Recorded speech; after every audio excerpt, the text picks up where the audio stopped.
बहीण भावाच्या नात्यात वेगळा आपलेपणा, विश्वास असतो.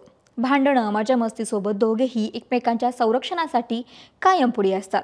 चांगलं वाईट याची समज देण्याचा हक्क देखील या नात्यात असतोच. पण बऱ्याचदा अर्थाचा अनर्थ होतो आणि भलतंच घडतं. असाच काहीसा प्रकार पुण्यात घडला. मानलेली बहीण चुकीच्या मार्गावरती जात होती म्हणून समजवायला जाणाऱ्या भावाला आपला थेट जीव गमवावा लागला. नेमकं काय घडलं पाहूयात व्हिडिओच्या माध्यमातून. नमस्कार, मी अक्षता आणि तुम्ही पाहताय सकाळ.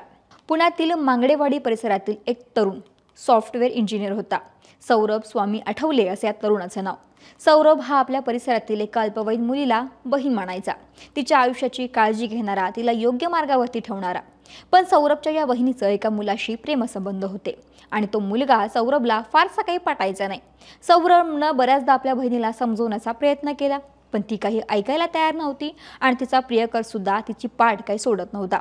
सौरभनं बहिणीची जबाबदारी म्हणून तिच्या घरच्यांना हे सत्य सांगितलं, पण त्याचा परिणाम वेगळा झाला. त्यामुळे तिचा अल्पवयीन प्रियकर संतापानं पेटला. माझं नातं उघडं केलं याची किंमत तुला चुकवावी लागेल अशी धमकी त्यानं सौरभला दिली.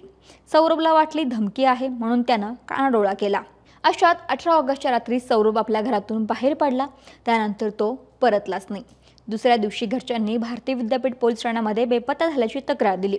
दरम्यान रायगड पोलिसांना शिंदेवाडी गावाच्या डोंगरात एका अज्ञात तरुणाचा मृतदेह आढळल्याची माहिती मिळाली.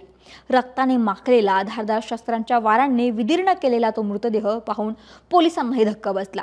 तपासादरम्यान पोलिसांना उलगडा झाला की अल्पवयीन प्रियकराने सुडातून खुनाचा कट रचला होता आणि यातूनच ही हत्या घडून आणली होती. त्यानं आपल्या 3 मित्रांसोबत म्हणजे 21 वर्षांचा श्रीमंत अनिल गुज्जे, 19 वर्षांचा संगम नामदेव क्षीरसागर आणि नितीन त्र्यंबक शिंदे यांना सोबत घेतलं आणि चौघांनी मिळून सौरभला घराखाली बोलवलं.